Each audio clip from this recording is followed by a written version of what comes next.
Good morning. Thank you that you have risked your lives in the rain and and risked your lives by not going to your mother.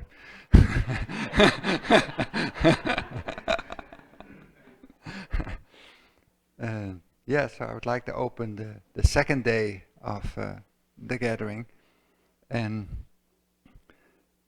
the intent of our gathering, of course, it's on one hand, is the continuation of the annual time when Krishnamurti spoke in Ojai. And this falls more or less at the same moment as these talks were in the past, more than 34 years ago. And so, and the idea is just to create the opportunity for people to come together with an interest in Krishnamurti's teachings and to offer a variety of angles to look at Krishnamurti's teachings. And I feel that's important because there's no one way of looking at it. And if somebody tells you they understand Krishnamurti's teachings, you better be wary because it is because that means that you're very closed off or created some kind of conclusion about everything. And I feel it's actually really valuable to have an open mind and to keep reassessing and to keep looking at what is being said and what you have taken yourself to be true.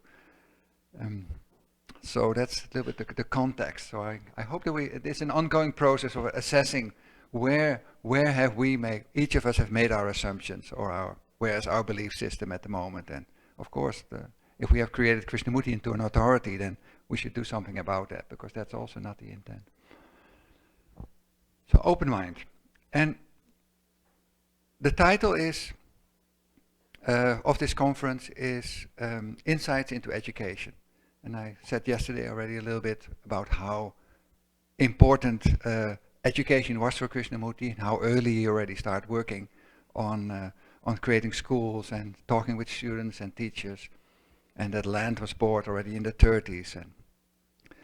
And Siddhartha in his talk yesterday said, well, how do I know it's about 60%? Well, I did a text. I looked at the amount of text that Krishnamurti wrote. And I have a whole list of all the possible text. And about more than 60% was educational.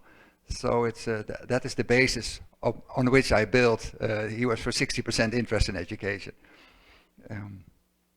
So that was the assumption.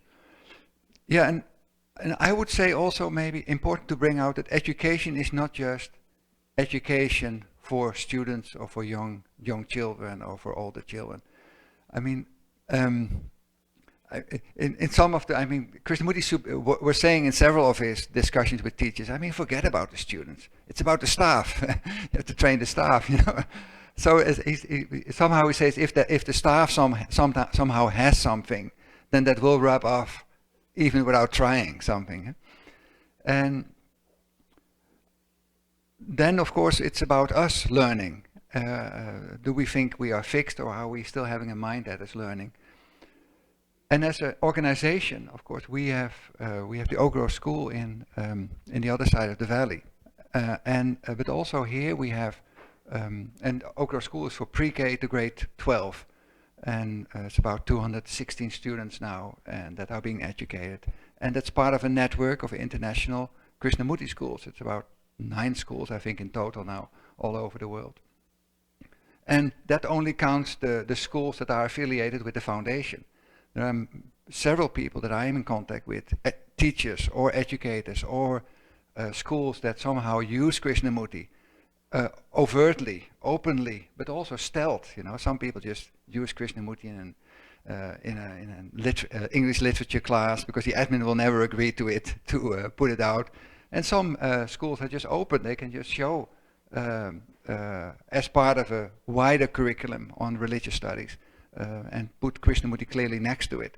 So there is more happening than just what the foundations directly are doing, and other people are influenced. And that is as well for high schools. We have several examples, but also for universities. We have regularly, and Michael Cronin is, of course, our librarian. And our library is open 5 days a week, but we have several groups of students from universities coming here. And he introduces them to various aspects of the teachings and gives them a little tour. And so it's wider. And And now I want to draw some specific attention also to the residential student program we have here. So we have about, on average, about 5 residential students living here on campus, and that's a particular educational setting. It's like a communal setting where they help out a part of the day, but the rest of the day they somehow engage with Krishnamurti's teachings, or they engage with each other and learning in relationship, and have that layer of consciously looking at what's happening in your day-to-day life, and looking as a group at that. So it's not a divide between, oh, you read Krishnamurti's teachings and then at home you look at your life. No, they're all looking at the teachings and they look at their lives as it is unfolding in the day-to-day life. So I feel that's a very valuable way of education. It's for young adults, and it's very small scale, 5, maybe 8. We hope in the future we can host 8 here. And that's to create these kind of settings, and we hope that will spread. And I just do my note, with my reading gets worse. And I feel that that's somehow the gist of it is that as while you're engaging and you're looking at the teachings on a literal level, then looking at the teachings on a more general level, but then also at your life on a kind of meta level. So learning from, on one hand you can say, well, there's a conflict, a particular conflict, who said what, and that's conflict on one level. And then you can say, okay, you can say, well, what is the underlying assumptions that are there in a relationship? So what have I assumed to be true that are leading to this kind of conflict? Like this person is this way, or it has to be this way, or the world should be this way. And so that's like a layer of assumptions. And then I feel where Krishnamurti comes in is like a third layer where it's more like, why do we have assumptions at all? What is our brain are assumption making and belief making machines that somehow need to be understood. So, and that I feel is like a kind of meta level of education that needs to be happening. And I feel in small settings where the adults and the residential students, or the staff here and the residential students, because residential students are also adults, are somehow engaging and interacting, where all 3 layers are there, as well as the immediate conflict, the belief systems, and then why do we have beliefs and assumptions at all? So I feel that is that's how I understand Krishnamurti to be, and I feel that is, and I don't want that to be that is the way to understand Krishnamurti, because I feel we all have to look at what it means in our own life. Yeah, so that's more or less my introduction for today. I'm gonna hand the microphone over to Karen before I do a few more household things. One thing, if you ordered lunch, get your ticket at the reception, because they have the tickets there. And lunch will be at the Pepper Tree Retreat, and ask somebody, they can direct you to that location. Yes. In this location, it is the library, Pine Cottage, we have Marc Lee speaking in a few minutes, and Karen will introduce him. And in the gallery, in the archives building, we have Paul Herder speaking about the epidemic of anxiety in schools. So which will both, and in the pavilion, which is up the hill, there's a dialogue facilitated by Mary Kelly. So for those, and I know already some people have already gone there, and we do this inside. Normally we do this outside. We did this inside just because the rain. It's just miserable to be sitting out in the rain at the moment. So I felt there's a better option. So, okay, Karen. And have a wonderful day.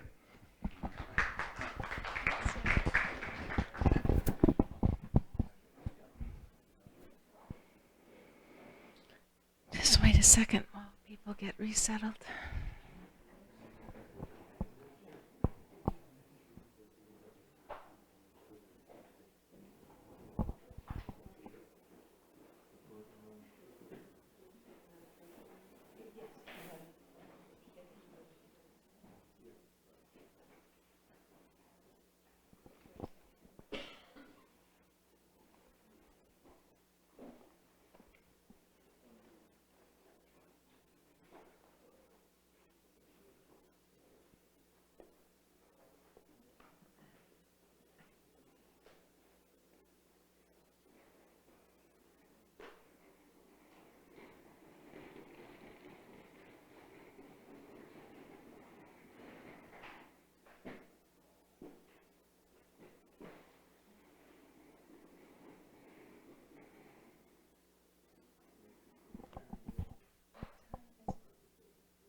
not quite 10:30, so we have a couple more minutes to sit quietly together.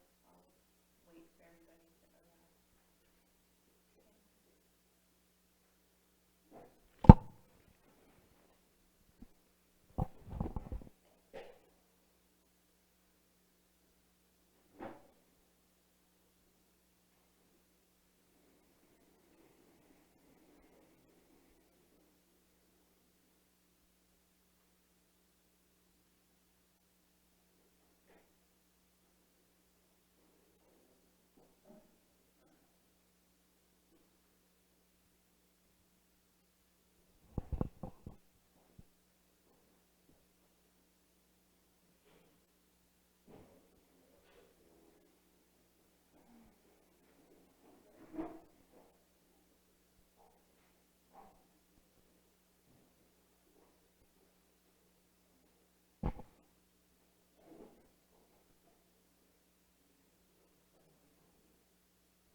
Would it be all right if I stay seated?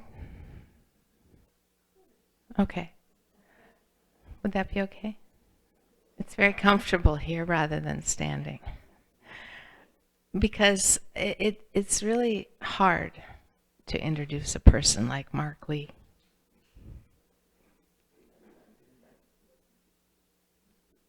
They probably shouldn't have asked me, because I tend to get emotional.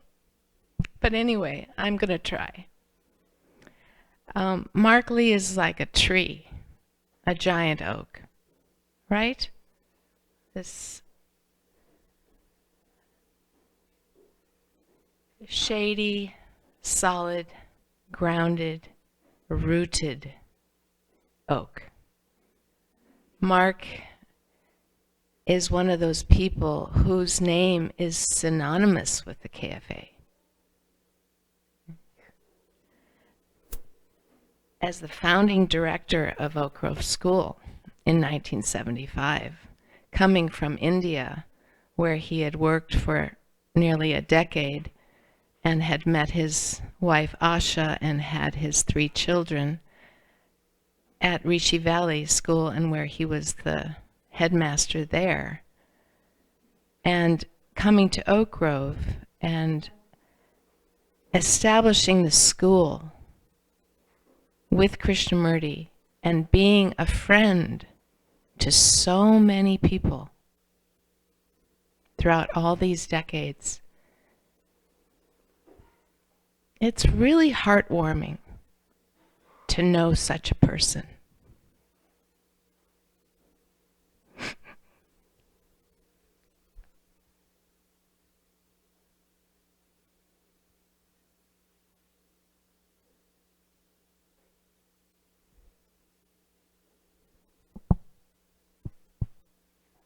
Marc hired me in 1980, and I've had the good fortune of working with him all these years.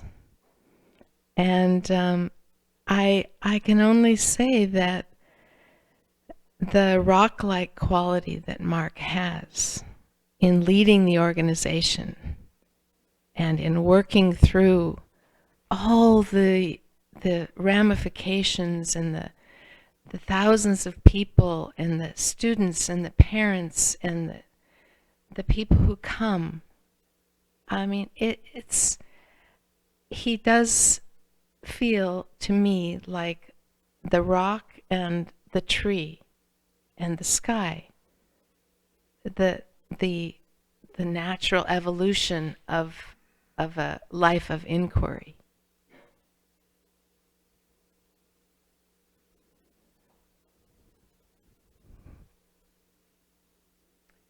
So there's one word that is at the end of one of his books. I think it was the book, the biographical book, the Open Door book, that you wrote, that there is a Sanskrit word, and I hope I can say it correctly, Kalyan Mitra. Asha, is that correct? Kalyan Mitra? Anyway, it means a friend with whom one can discuss spiritual matters. And so this is Marc. This is what Marc has given to all of us, is the friendship of being able to discuss spiritual matters over all these years. So thank you, Marc. I'm sorry to be so weepy. It's just a rainy day.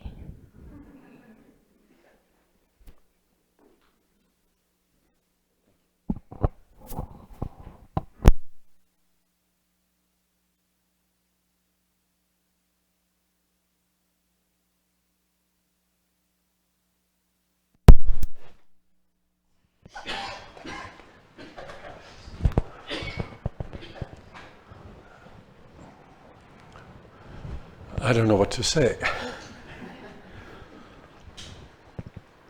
To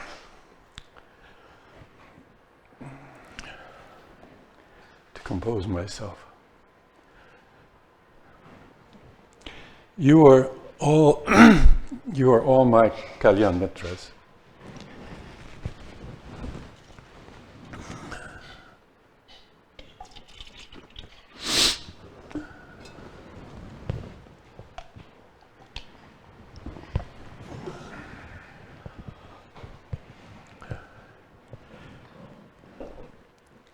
Many years ago, Krishnamurti chided me about being overly prepared. And not only did he chide me, he scolded me. And so I thought that rather than come with a prepared talk and have everything all well outlined and know in advance what I'm going to say, I wouldn't do that this time. I would just speak. So I want to go into a subject which is perhaps a little difficult, but is very close to my heart. I want to talk about the religious mind and what is religious education. And I preface it by telling you that many years ago, the Chicago Board of Education, which is the largest board in the United States, has more students than any other district in America, watched a series of Krishnamurti videotapes every month. So each month they would begin their meeting by watching a K video. Then they invited me to come and speak on the last day, after they'd finished a whole series, which took them about, I think, eight or 9 months. So I went to Chicago, and they watched their last video, and then they asked me to talk to the board. The board of about 30 educators. And before I started to speak, a very large African-American board member stood up and she said,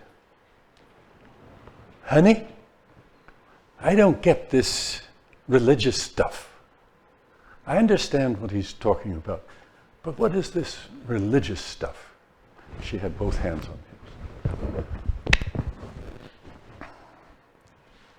So that seemed to be a question that came out of their, or for her, came out of their study of Kay over these many months. And I went into it.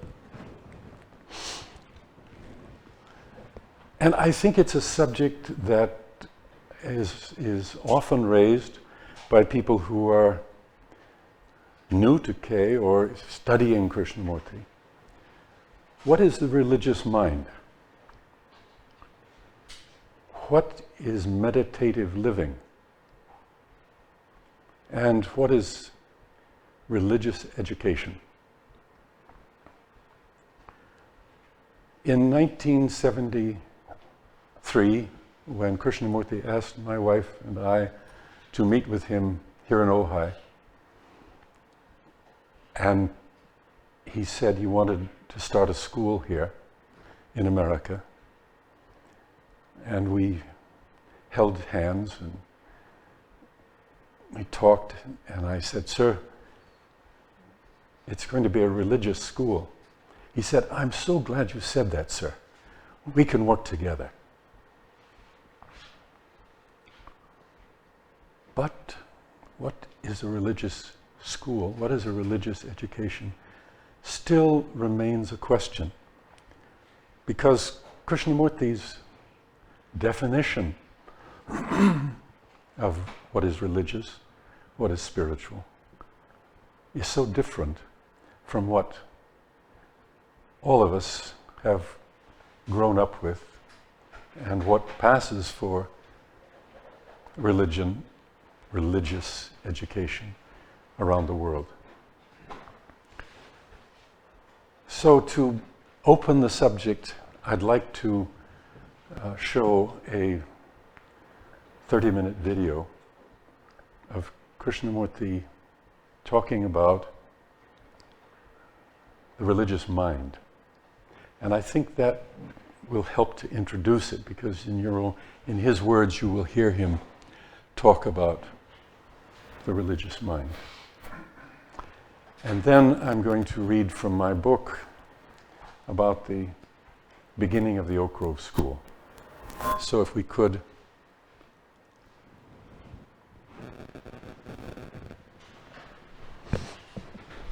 Oh, it's already.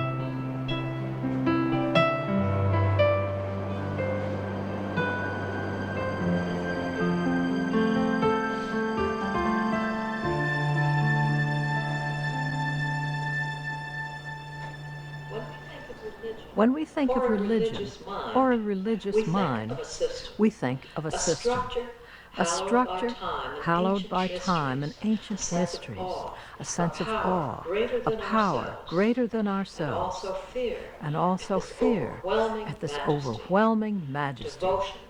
Devotion wells up. The rules of organized religions, the dogmas, creeds, and commandments have been sanctified over the centuries. Should these rules be ignored, dire consequences are said to occur, from hellfire and the torments of the damned to bad karma and reappearance in another life in a lowly, not to say subhuman form. Do we still need Do we still need these threats of a boogeyman? Are the myths and traditions of the past enriching us, or have they become sterile shells? The word religion comes from the Latin religare, meaning to bind together or bind back. Is a mind that is bound to the past truly religious? Krishnamurti on the religious mind.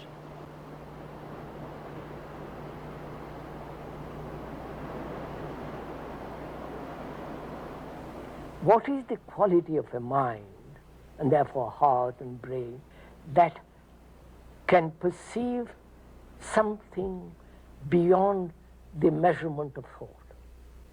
What is the quality of a mind? Because that quality is the religious mind. That quality of a mind that is capable, that has this feeling of being sacred in itself, and therefore is capable of seeing something immeasurably sacred. The word devotion seems to imply this when it's grasped in its proper sense. To use your earlier phrase, gathering together Yes. Toward a one-pointed, attentive. Attention is, would you say attention is one-pointed?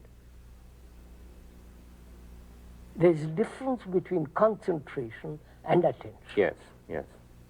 Concentration is exclusion. I concentrate. That is, bring all my thinking to a certain point. Whereas, and therefore, it is excluding, building a barrier so it can focus its whole attention on that, whole concentration on that. Whereas attention is something entirely different from concentration. In that there is no exclusion. In that there is no resistance. In that there is no effort. And therefore, no frontier, no limits. How would you feel about the word receptive in this respect? Again, who is it that is to receive? Already we've made a division with that word. Yeah. I think the word attention is a really very good word. Because it not only understands concentration, not only sees the duality of reception, the receiver and the received, and also it sees the nature of duality and the conflict of the opposites. And attention means not only the brain giving its energy, but also the mind, the heart, the nerve, the total entity, total human mind, giving all its energy to perceive. I think that's that's the meaning of that word for me, at least. To be attentive, attend, not concentrate, attend. That means listen, see, give your heart to it, give your mind to it, give your whole being to it, to attend. Otherwise you can't attend. If I'm thinking about something else, I can't attend. No. If I'm hearing my own voice, I can't attend.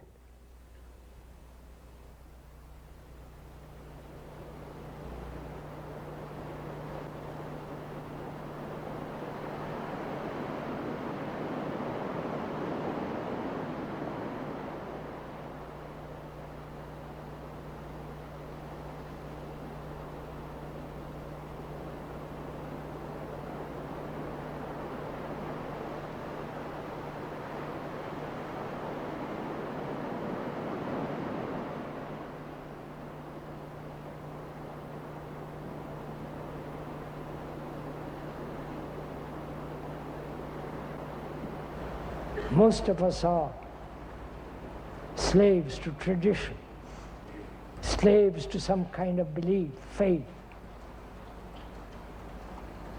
or to experience.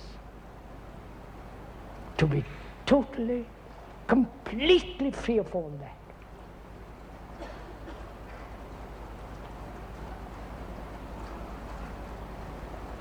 Freedom, as we said before, that very word implies love.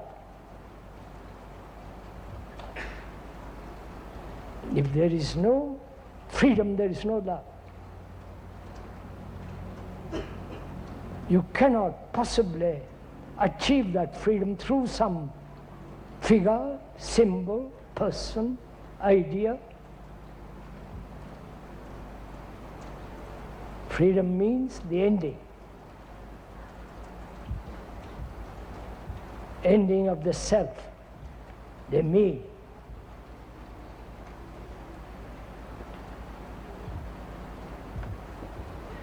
The images I have about myself.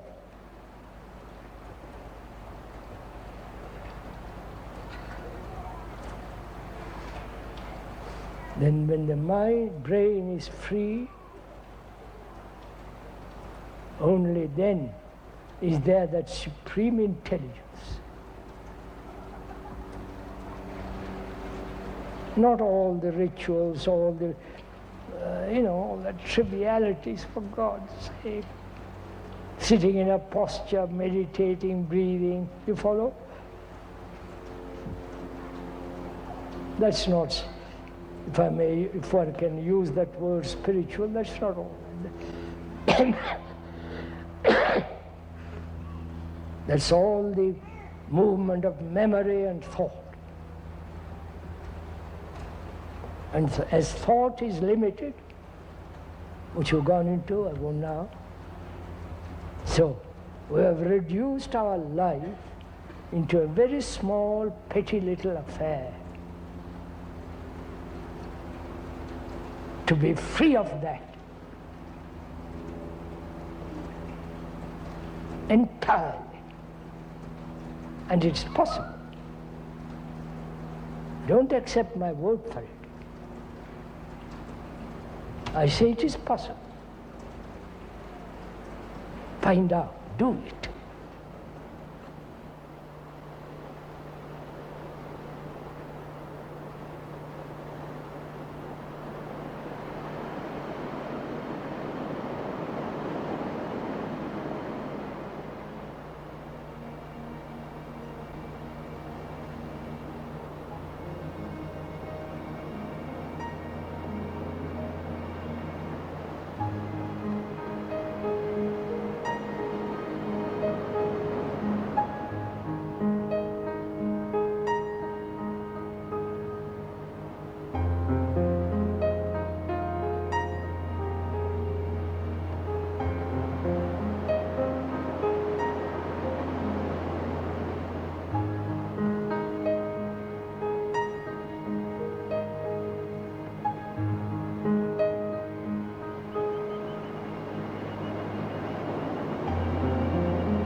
To find out what is religion, we must negate what it is not.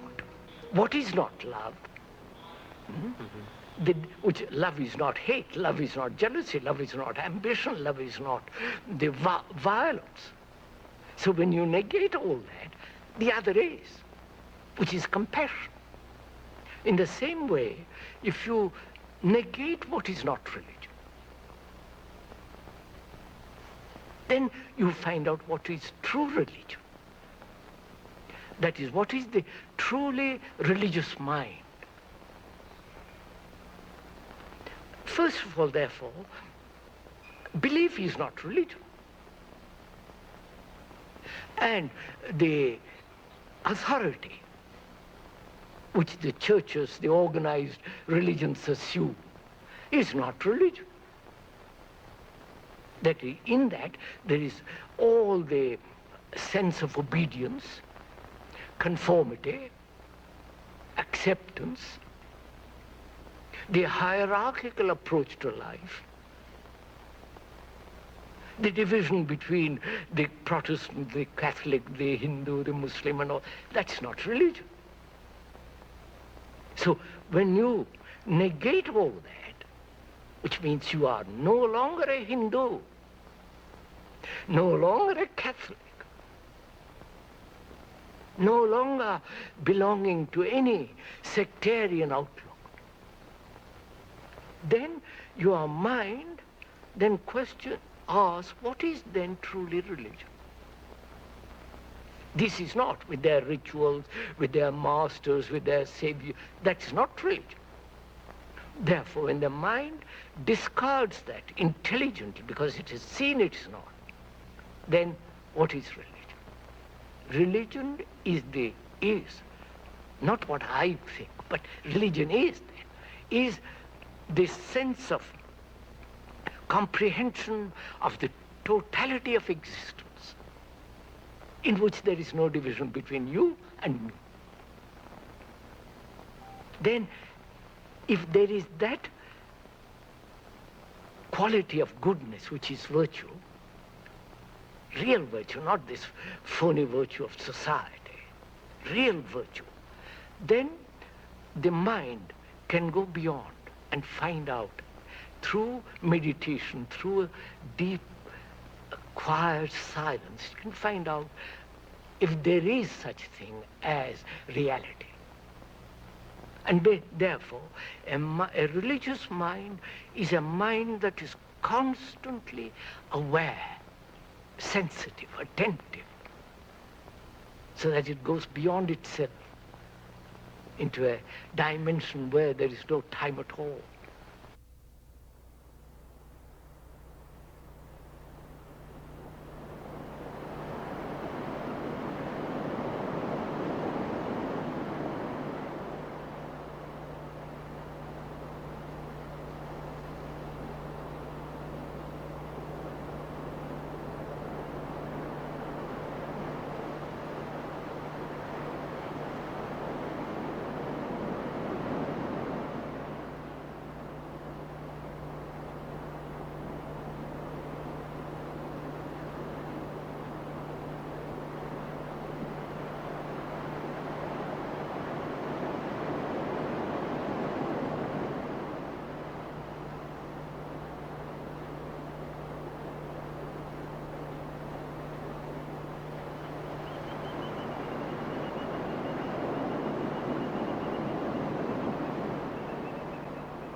Your life, what is your life? What is that life that you daily live? Dependence, attachment, pain, annoyance, anger, irritation, sorrow. You know all this, don't you? This is your daily life. Going to the temple and doing some kind of noise with the bell and doing puja, doing yoga, that we say that is our life. Then what do you mean by a religious life? You tell me, what does religion mean to you? The word religion means to gather all your energy. That's all they mean. You understand, sir? To gather all your energy to inquire, to find. Right? Would you? Not all the nonsense of temples, rituals, and all this either, sir. What you put on your head. You see how you all agree? The meaning of the word. That means gathering every particle of energy that you have to inquire into what is truth and what is reality, to inquire into what is meditation, to inquire into why human beings live the way we are living, to inquire if there is an end to sorrow, to inquire into what is love, whether one can live without any effort and control all that is implied in that word. A religious life implies being a light to yourself,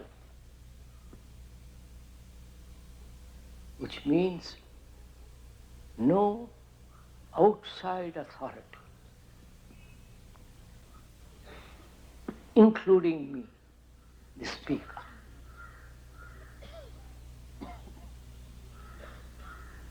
Have you any authority? Spiritual authority?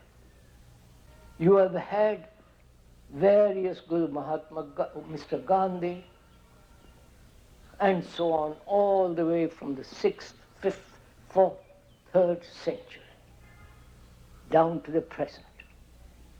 And where are you, having been led for these thousands years? Where are you? Or you want to be still led?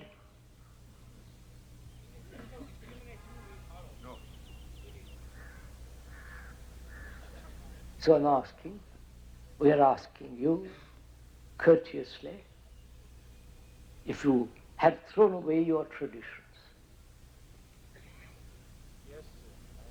Traditions being nationality, your caste, your beliefs, your rituals, going to the temples, all that. Have you thrown it away? No? No. Then how can you find out what a religious life is when you are blind?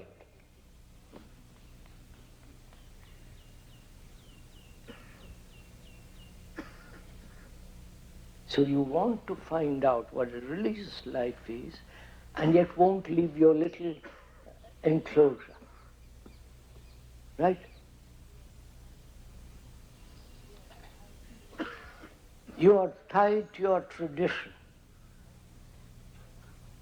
and you want to inquire into something that demands a mind that is capable, a heart that can really love.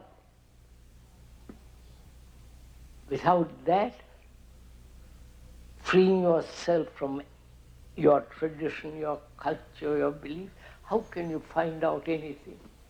You can repeat what the Gita said, or the Upanishads, or some other book. What value has it? What are we all playing at, sirs?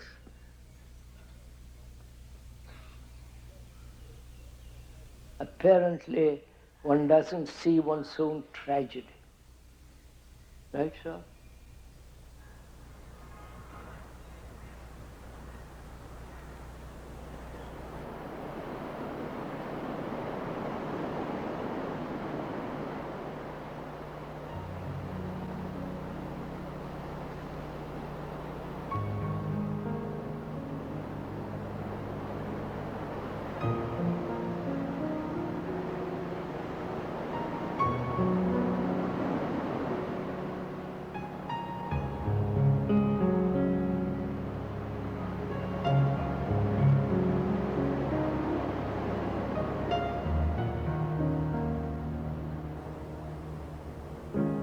So space in the mind means the emptying of consciousness of all its content, and therefore the consciousness which thought as the me has created ends, and therefore there is space.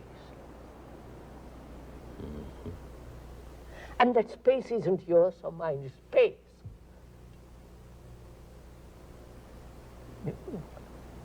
Yes, yes, I was thinking of the creation story in Genesis. And this space is called heaven. Isn't it? And in the context It is heaven. It is heaven. That's right. Yes, yes, of course, of course. But then we read that, you see, and we don't... Goodness, so space, direction, time, will, choice, control. You understand, sir? Now, all that has importance in my living, in the daily living of my life, of every human being. If he doesn't know what the meaning of meditation, he merely lives in that field of knowledge. And therefore that becomes a prison. And therefore that being a prison, he says, I must escape through entertainment, through gods, through this and through that, through amusement. You know, that's what is actually taking place. The word vacation Vacation, that's right. says it all, Yes, that's doesn't it? Yeah, absolutely. To vacate is to exit into space. Space. Space means silence.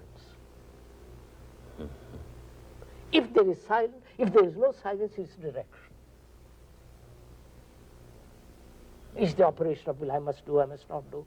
I must practice this, I must get this. If all. Silence isn't the cessation of noise. Silence isn't something that thought has created. It comes naturally, inevitably, as you open, as you observe, as you examine, as you investigate. So then the question arises, silence, without a movement. Movement of direction, movement of thought, movement of time, or silence. Now, that silence, can that operate in my daily life?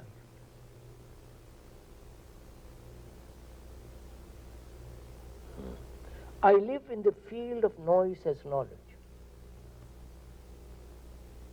That I have to do. And is there a living with silence and at the same time the other? For me, it is possible. Therefore, I'm not saying out of vanity, or I say this in great humility. I say that is possible. It is so. Then what takes place?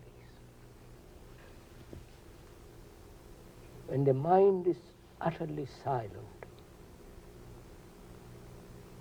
what is the immeasurable? You follow, sir? What is the everlasting? What is the eternal? Not in terms of God and all these things man has invented. Actually to be that. I don't know, sir.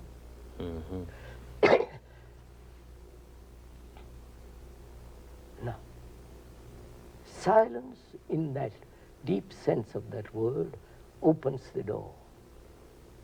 Because you've got there all your energy. Not a thing is wasted. There is no dissipation of energy at all. Therefore, in that silence there is summation of energy.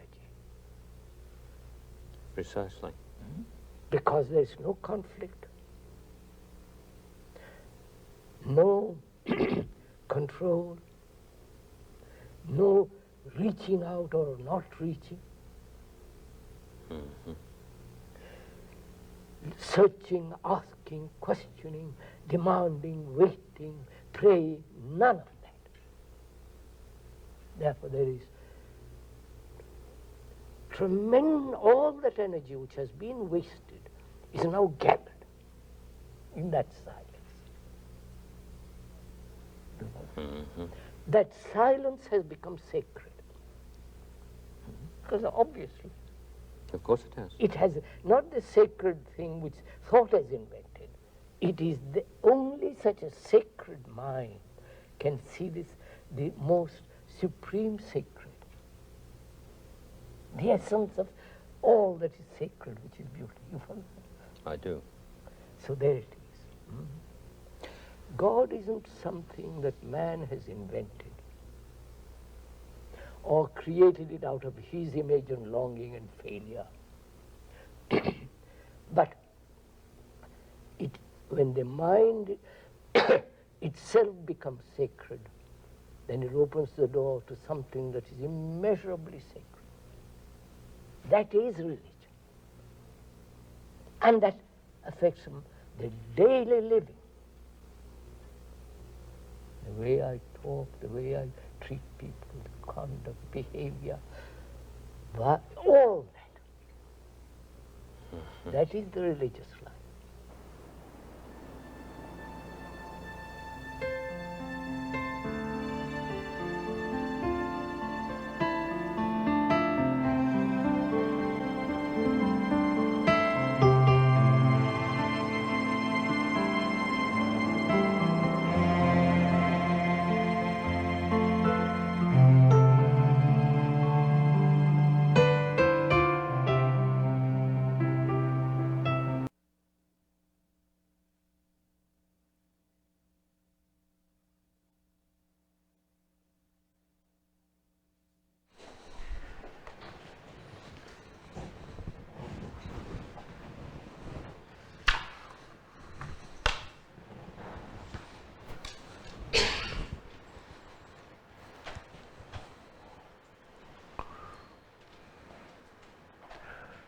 How do you raise children?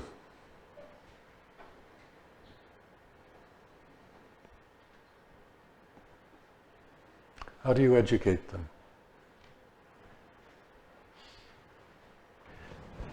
Getting a sense of this, getting a small, even if a small feeling of what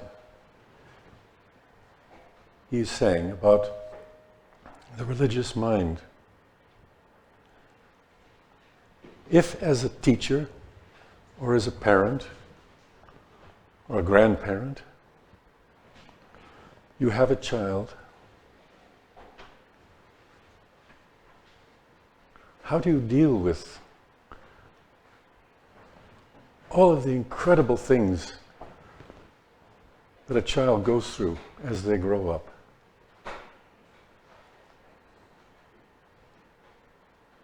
Their relationships,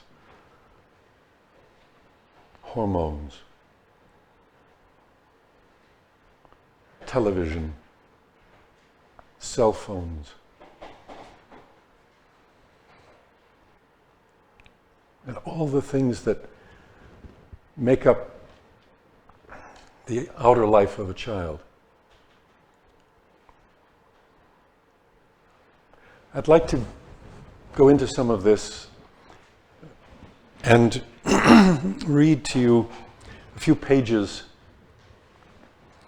from my book on what is religious education.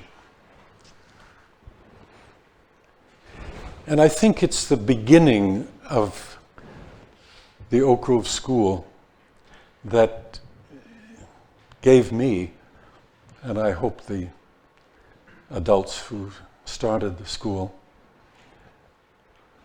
a sense of what our purpose was. How do you start a school? How do you approach life seriously without adding another conditioning to the children? One of the teachers in the school in the early days, after listening to Krishnamurti talk about these things, said, "Sir, but aren't we just conditioning the children in a new way with all of this that you're talking about?"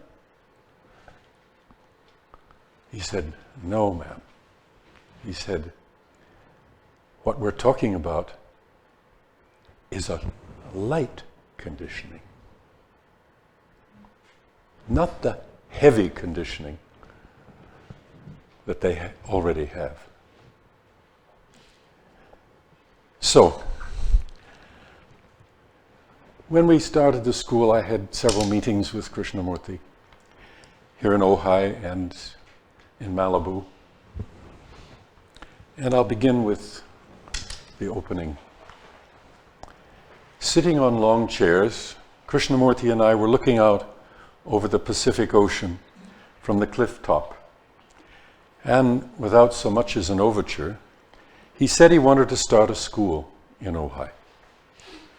When I asked him why he wanted to start a school in California, he paused and then replied, quote, "The world is in such chaos, with endless suffering and confusion everywhere, and young people are rude and without discipline."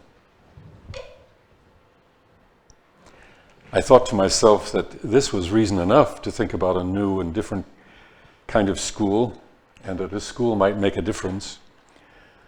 But his phrasing and conclusions were absolute. I was struck by his next statement, which was on a somewhat different level of reasoning.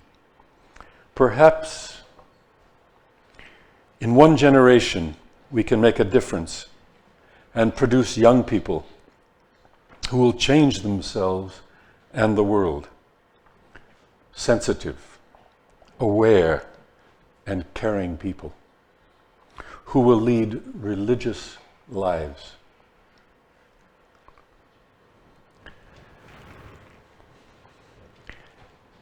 California is a state of mind. It's a fabled destination and a promise of a different way of life. Krishnamurti had felt it too.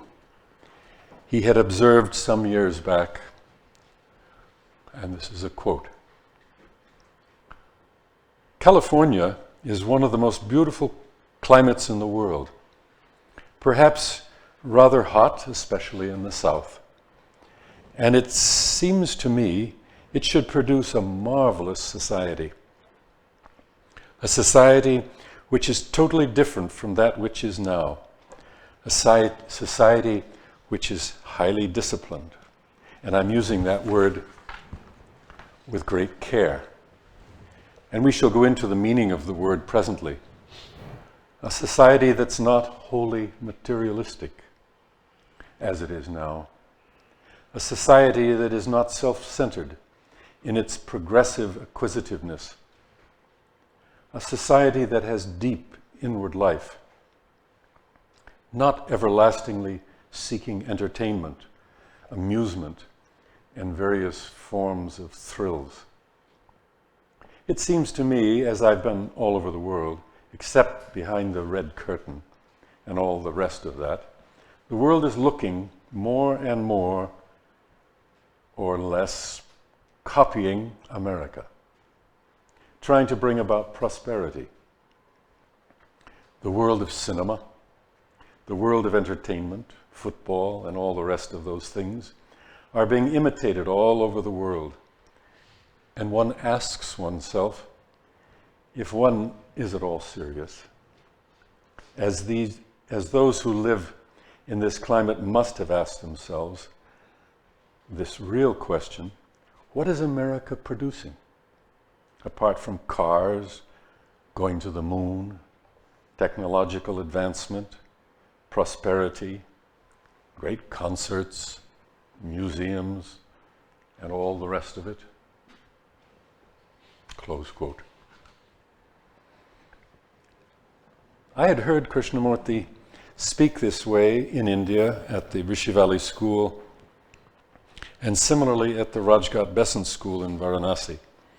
Wonderful schools that he had created years ago that did produce generations of more sensitive and less worldly wise students.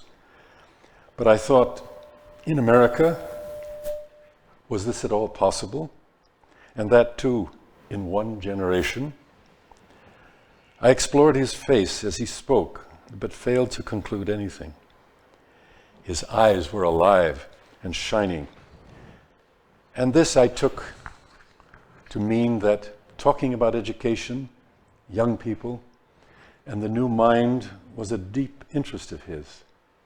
The words lead religious lives and a religious school came up over and over again.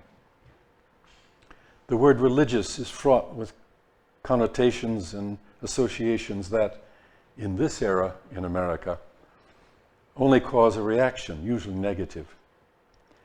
I was eager to know more about what he meant by religion in a Western context, but his enthusiasm was contagious. And in talking about the new school, he used several Cohen-like phrases.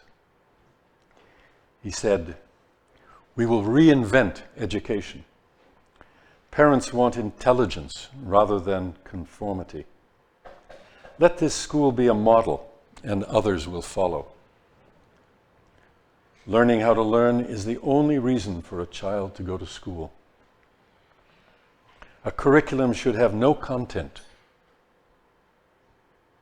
only looking and listening." And the last one, "Let him have a long childhood. Delay adolescence as long as possible." These phrases came up over and over.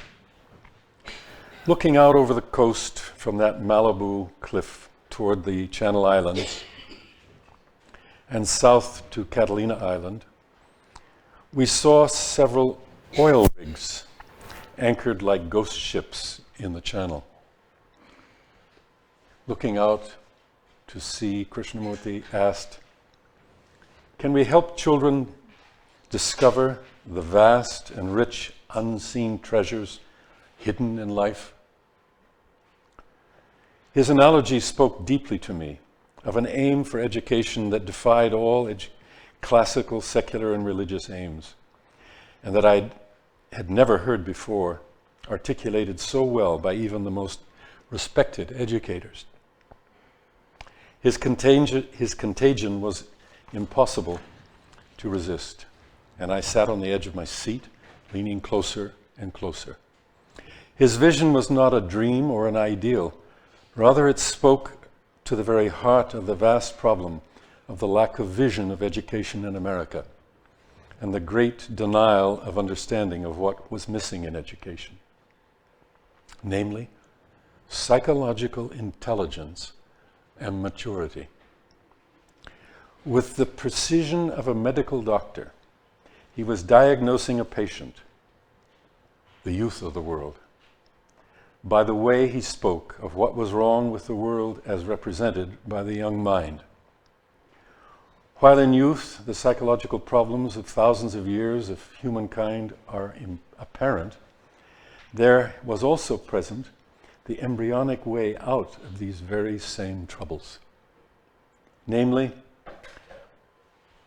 naively, I thought the government should hear this diagnosis, and perhaps an entire nation of students and teachers would be redirected to educate with a wholly new and different way of living, where a humane psychology of wholeness was implemented.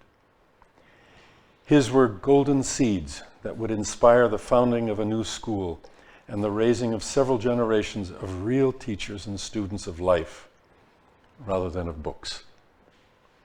I was vibrating with the vision. What then would distinguish the new school would be founding it on the psychological dimension of learning that was unique to a Krishnamurti teachings.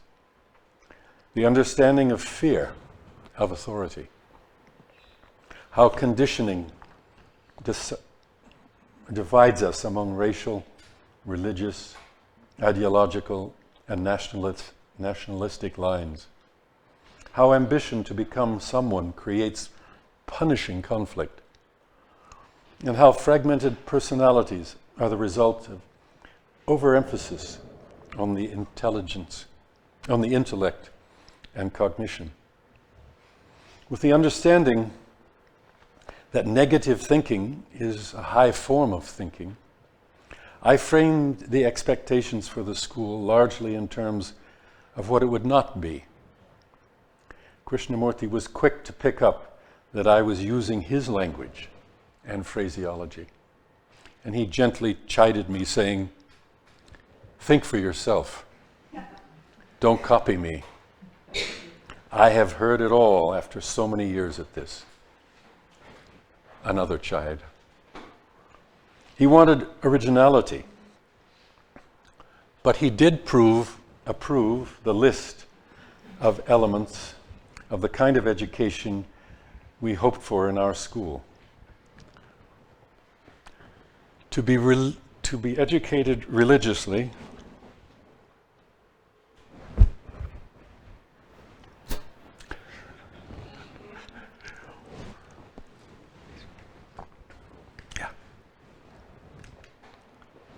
to be educated religiously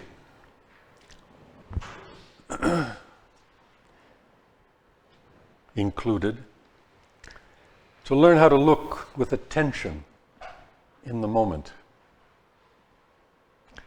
This became a big point in Krishnamurti's talks with teachers and with parents. How, and you heard it on the video, how important looking is. He even gave exercises that could help refine and expand the use of the eyes, the ability to see. But to see without interference, the interference of thinking. To understand that awareness obviates choice. Being aware changes the way you think. Being awake, being alert, changes the way you think.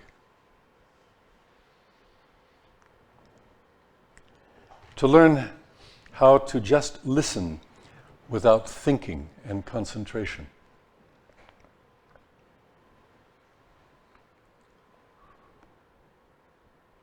One day he was giving a talk to the students at Rishi Valley in the small original auditorium.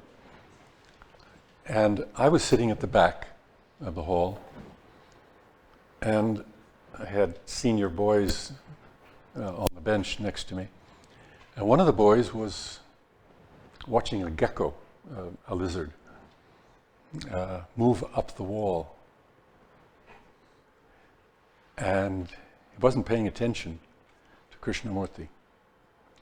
So I reached over and I just put my hand on his arm to call his attention back to the speaker, which he did. After the talk, I walked with Krishnamurti back to the guest house where he stayed. And on the way he said, "Sir," he said, "let these children watch all the geckos of their life. Don't stop them."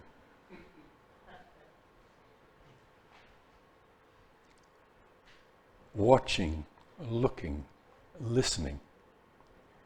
These became almost the chants for the school. Learning how to pay attention. Learning how to look without interference. Learning how to listen without thinking, without interference. These were the essential elements. To learn compassion and care for others. This, in a school, is a fairly big issue. We do this at Oak Grove and I'm sure other schools by having some public service exercises and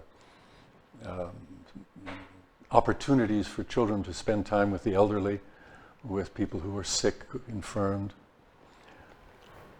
But it's the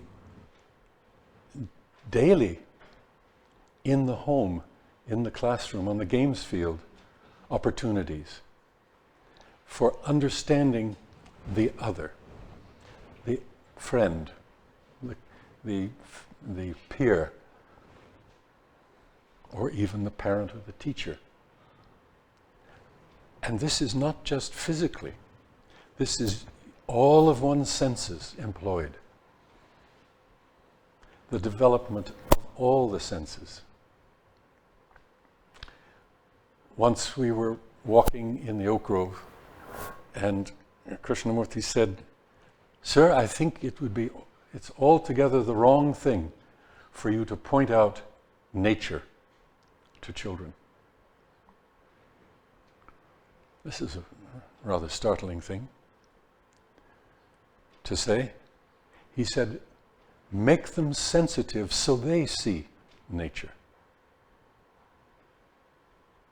It comes from them rather than you making it always a learning experience or a teaching experience.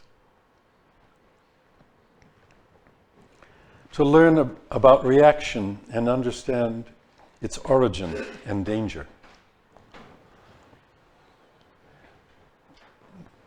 One day I said in frustration to Krishnamurti, I said, "Sir, the teachers have such a heavy responsibility. There's so much both in the curriculum and so much in the parallel psychological curriculum which the school has."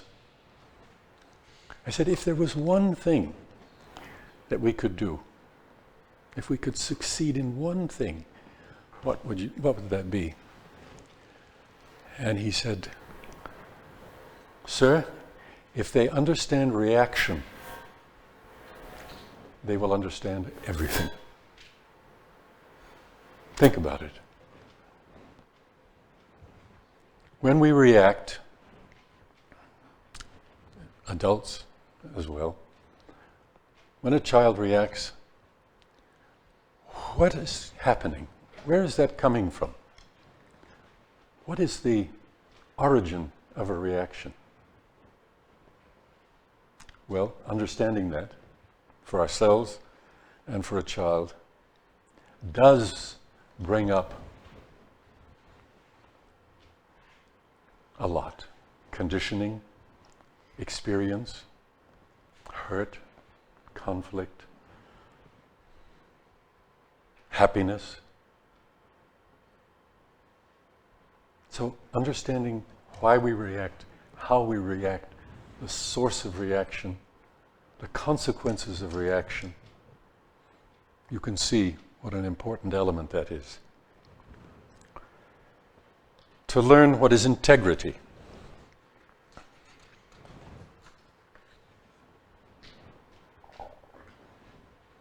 How do you do that? How does a child learn about integrity? The word means nothing. You can't even have a dialogue on integrity. You can't. But you can, in the course of a child's daily life, in the way he behaves with others, the way he listens or doesn't listen,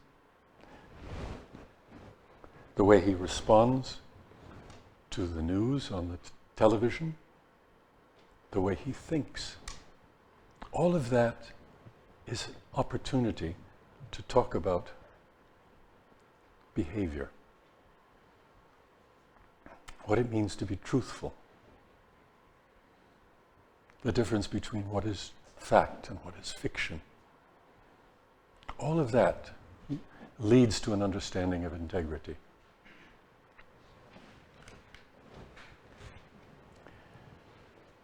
To understand the limitations of knowledge and the intellect. To learn about meditation and what it means to live meditatively. Learning how to meditate is relatively easy. But learning how to live meditatively, that's something else.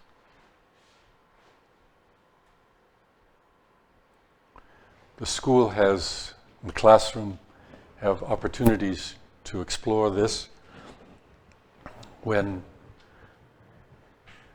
there are periods of silence, when there's no activity, a teacher or a parent can go into what it means to be quiet in a completely physical way to begin with. Doesn't have to be a advanced, complicated process of inquiry that's part of meditation, but the activity, in the course of daily activities, being meditative, looking, listening, questioning, suspending reaction. To have a universal mind without nationalism and ethnocentricity. Many opportunities to explore this with children in classrooms, watching the news on television, in meeting new people, other people, seeing one's reaction to something that is different, something that is alien, something that is strange. To learn about unconditional love.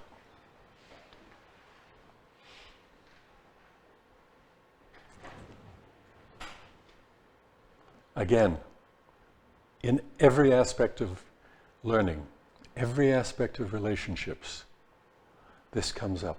Not the word. It doesn't need a dialogue. It doesn't need a lesson. There's no textbook on this. It's probably right not to even write about it. But it's in relationship, in the behavior of children with each other, with their parents, teachers, with others, that this comes up. And adults have the opportunity to raise it with the child, their feeling, their response, their relationship with each other. And it's possible, perhaps even more so, where there is a very unloving behavior.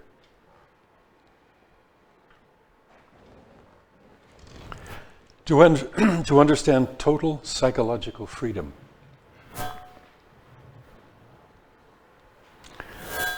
Krishnamurti often said that freedom from something is not important. Freedom to do something is not important. It's freedom itself, complete psychological freedom, that is, having no beliefs, having no attitudes, having no predispositions.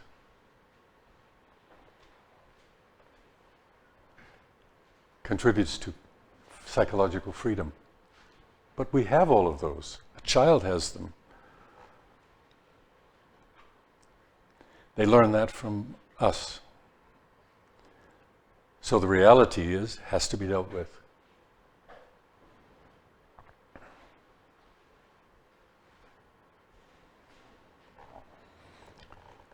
To understand psychological death as a part of life and not the end of life.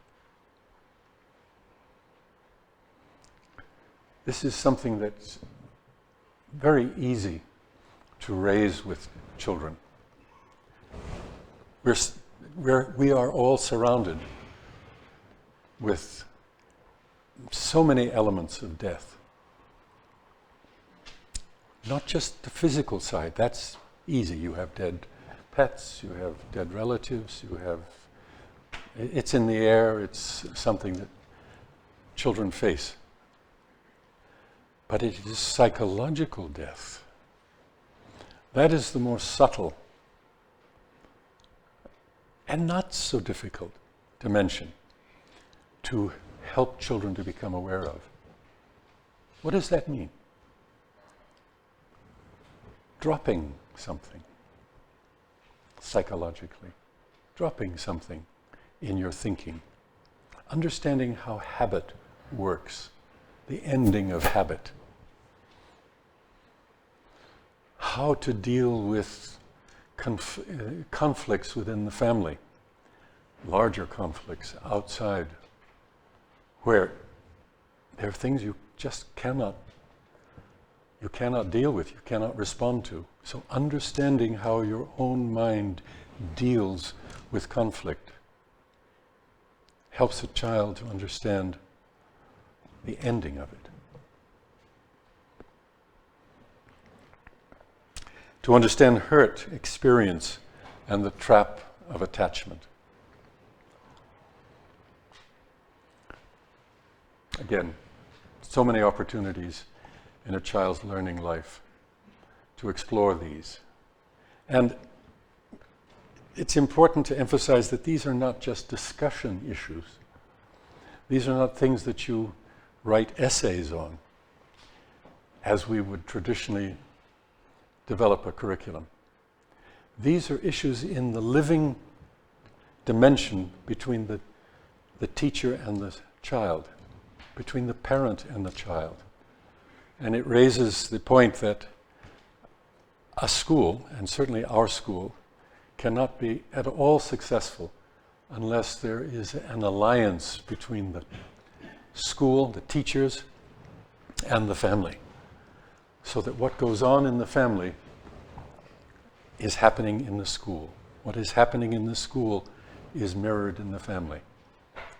The child is not caught in conflict between different sets of values, different approaches, different questioning, and most of all, different assumptions. Because we live so fast, and a child's life is unfortunately so quick and fast, the assumptions about life and living, about other people, about relationships, become rooted deep in a child's psyche. So watching that, seeing that, is something that the teacher and the parent can do together.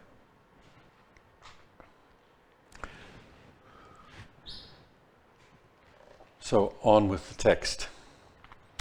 How is it that this kind of education is so fundamentally different from all accepted educational practices in public, private, or traditionally religious schools worldwide? How is it that the term religious education is so essentially different from accepted traditionally religious or spiritual practices worldwide? We have to go to the very root of the word to begin with. Religion means to read over again or to bind in ancient vernacular. So in using this word, we're going back to its original meaning. We have accepted the meaning today when we talk about something spiritual or religious. We have myriad assumptions about this. But if you question it at its root, at its beginning, how did the word first come about? What are its origins? You see that it had a completely different meaning. Krishnamurti uses religion, religious, spiritual, spirituality interchangeably. Therefore, to be religious is to hold in attention and to be one with anything that is observed, thus ending the distinction and the distance between the observer and the observed. You saw, Krishnamurti said, the gathering of all energy, to pay attention, to question, to explore, to look, to find out. That is the way a religious mind operates.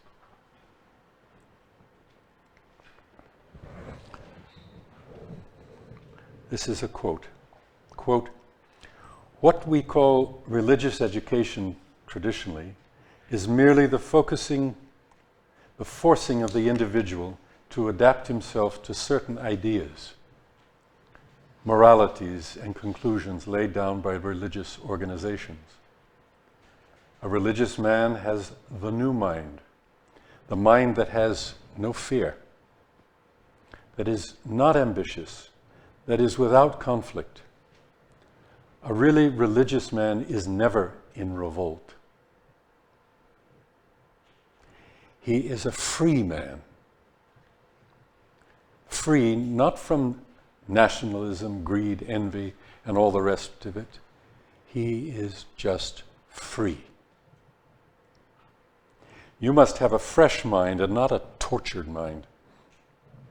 You must have a clear mind, not a mind that is shoddy, so disciplined, so controlled, so broken up that it becomes a useless thing. So the religious man, or the religious life, or the religious mind, does not escape from life. Life being hunger, sex, greed, ambition, joy, and all the travails of life, you cannot escape from it through any form of mysticism. The mystic escapes through some fancy, through some experience, or mesmerizes himself into a certain state. And the religious man is not a mystical man. He does not go into trances or project something in the future, which hypnotizes him in the present. Close quote.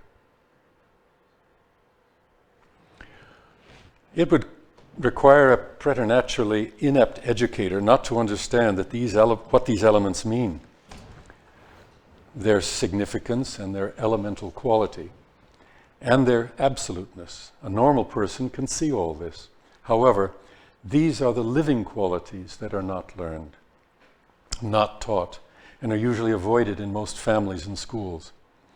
In many cultures, the church, the madrasa, or the educational institution or temple is the place where children would absorb, rather than learn, some version of these qualities.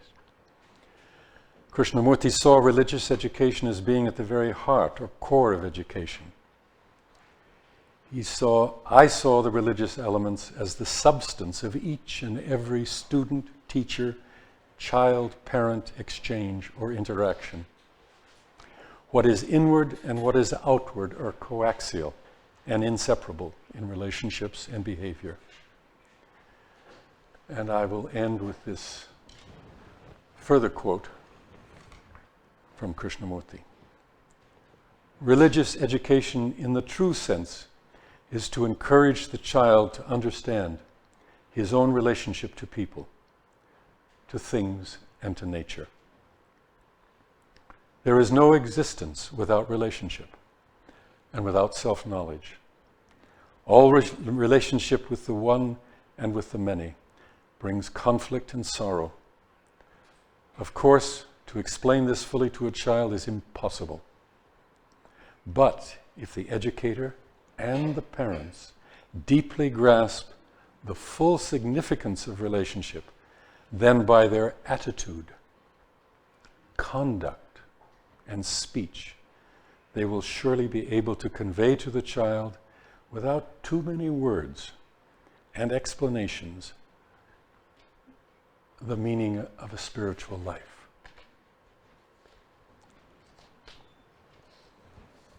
Thanks.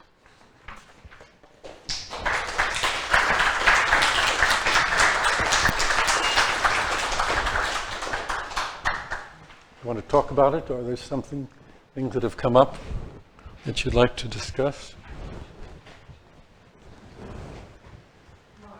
Sorry, I need to pass the microphone because there's people online. Mark, how do you deal with a child, an older child who has not been exposed to this approach when they were young? I think that it doesn't matter the age. I think with a young child, it's through behavior. It's through opportunities of engagement in the parent-teacher or parent-teacher-child relationship that these things will come up. With an older child, you can talk with them. You can explore these issues. They have a different level of reasoning. Their minds work differently. A child is more instinctual, uses his senses more. The older child is less in touch with his senses, doesn't apprehend the world through feeling and taste and sight. He's thinking more. So the approach, I think, is different. With an older child, you get them off guard. You get them, you have to create this because a child is rarely off guard. But you get them into a place on a walk or at the breakfast table or even while you're watching television. You can open up a subject and let them begin to question not only their behavior and your response, but your behavior or what they're seeing on television. Press pause on the clicker and talk about it. See what their response is. And the point in this kind of interaction is to get them to ask questions. It's not you're going to tell them something. You've got nothing to tell. But you want to inquire with them about this issue, this behavior, this picture, this scene, whatever it is. So a free mind must be a questioning mind. Questioning mind.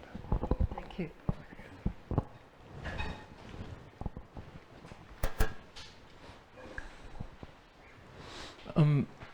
You addressed really clearly the importance of the parent and teacher-student relationship, and I wonder what your thoughts are on the efficacy of, incorporating or bringing like children from less privileged backgrounds or maybe fraught or difficult backgrounds where parenting isn't maybe as in place for those children, but maybe there's, say, scholarship funds or however in a school to bring kids out of, say, a really like difficult living situation or environment and to put them in a boarding school environment that provides a little bit more embryonic safe space for them to learn. And I guess maybe with one of the problems being that maybe the parents, they're physically not there, and also they may not be as interested in anything other than maybe their students getting a better, either their child is getting a better education, you know, so, but maybe they're not actively involved in that process as much or aren't as interested. I'm just curious about that. What is the question? What's that? What is your question? Oh, what your perspective is on the efficacy of bringing students from backgrounds where maybe parents aren't as involved, and like Yes. from, you know, and maybe that goes with less privilege, but maybe not, I don't know. Well, certainly, I think wherever possible, if a school can have scholarships that would allow children, we euphemistically call them disadvantaged children, into a setting where they will be around adults who can treat them differently, a different environment, a different way of living is exposed to them. I wanted to suggest that it's not so much the school. This kind of thing can happen anywhere. It can happen in a YMCA in a city. It can happen on a field trip in with a public school. It's all a question of the adult, the teacher, the parent, the attitude, the approach. What is in the mind of the adult? Does the adult see that his relationship has to do with questioning, with listening, with learning. I wanted to say this, that all that we've been talking about is not easy.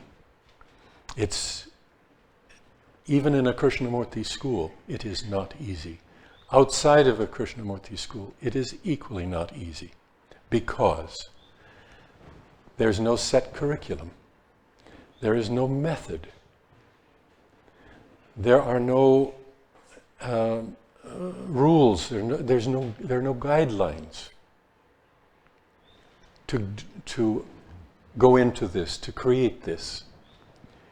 But it is through, again, the adult. That's why Krishnamurti said he was not interested in the children in the school. He was only interested in the adults. He had a few meetings with our children here, but he spent much more time talking with teachers and parents. They were the ones that, for him, had the responsibility. Children are easy. It's the adults. So, how does one do this? Well, you have a multitude of ways to approach it. Through the atmosphere that you create in the home, the atmosphere in the school. Your attitude, your own vision of yourself as a teacher or as a parent. How do you think of yourself in this role? Because there is no such thing as a teacher or a parent. These are just words. But we have attached to them definitions, labels, that a parent must do this, a teacher must do that. It's all fake. It's all phony. So if you take the word parent and teacher, what is Asha? So if we take the words parent and teacher out of the relationship, so what is left in the relationship? Whoever is the adult, responsible, seeing, caring person in touch with that person, not because you're trying to influence something, it happens without trying, because you care for the situation, for the child. If the child has fallen and he's crying, you pick him up and nurture him. So I think it's more a question of relationship, whoever is the responsible adult around the child.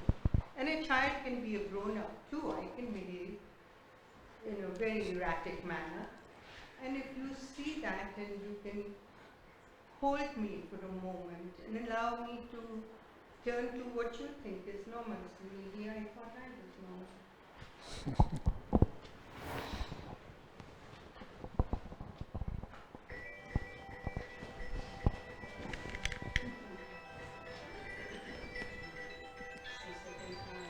Any other question? Thank you all for listening. It's time for lunch.